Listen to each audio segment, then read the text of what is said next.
Most people believe they know what it means, and many of us believe we have it, but courage is inherently subjective. I could and would do anything to protect my friends, but even if doing so required great personal sacrifice. To me, real courage is about placing others above ourselves. And I believe I could rise to such a challenge, but no one knows what we would do until we are in that moment. This is why I admire Juniata Shaft, known in history as Hani Shaft. She deserves a profile in courage because of her courageous actions, her immense sacrifice, and how her example is still inspiring to us today. Courage for her was taking action to protect her friends, her peers, her people, even if doing so meant risking everything. Although known for her courageous actions, Hani Shaft was just a normal girl who rose to the occasion to protect others. Born on September 16, 1920, in Haarlem, Netherlands, she was interested in social justice and politics.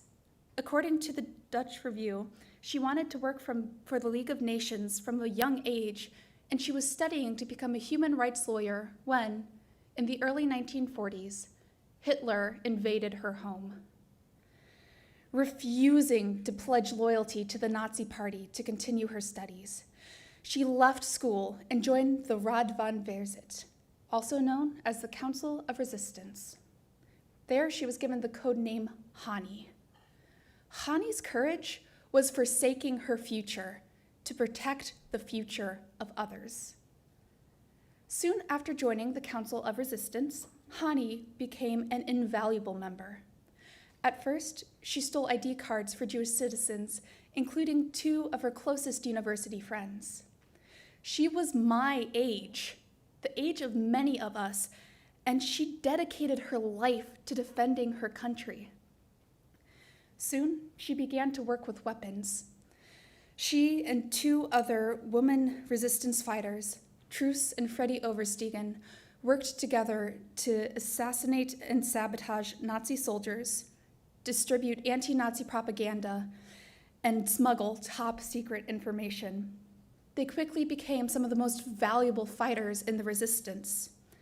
Hani became so infamous, she was known as the girl with red hair to the Nazis, and Hitler himself demanded her capture. Her courageous actions were contributing to the downfall of the Nazi Party, and that frightened Hitler.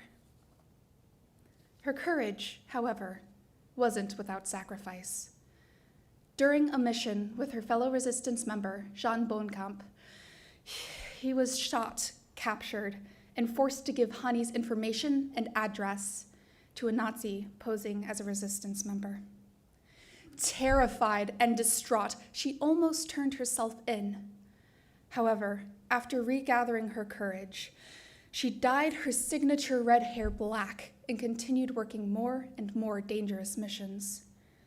It may be cliché, but the phrase, "courage is being scared and doing it anyway," comes to mind, and Hani, even in her capture and death, had courage.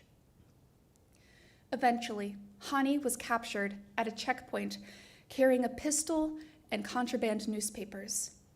The Nazis discovered that she was carrying top-secret information, and Hani was captured, tortured, interrogated, and finally identified by the roots of her red hair. A mere 3 weeks before the liberation of the Netherlands, Hani was executed. When the executioner's first shot only grazed her, her last words were, "I shoot better." The next shot killed her. She was 24 years old. If not for her heroic response to Hitler's invasion, Juniata Shaft might have gone on to become a lawyer like she was planning to be.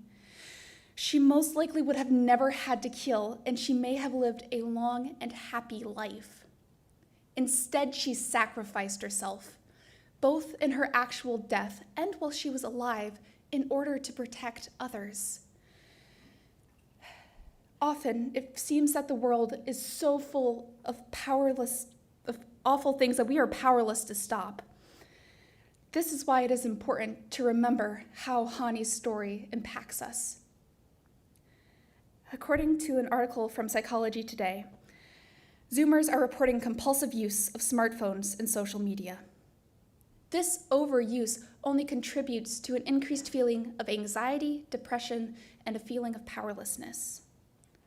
When we hear of cruelty, hatred, war, harmful politics, and violence every day, it is easy to lose hope.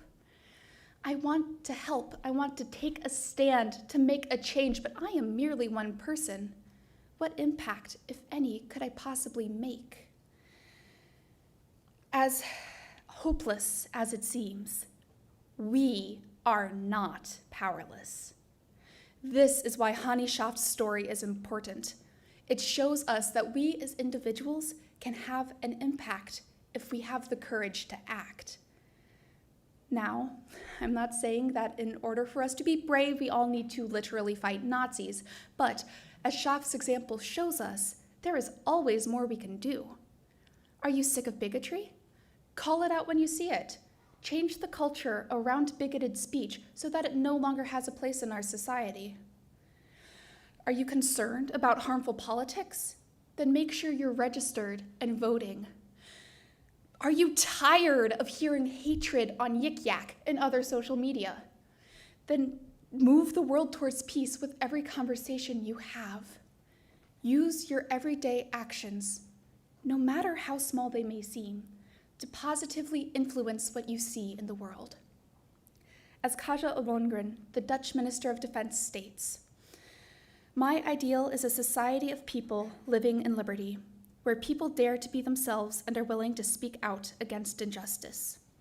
These are the principles for which Hani Shaft fought and died." While evil might not be a thing of the past, courage isn't either.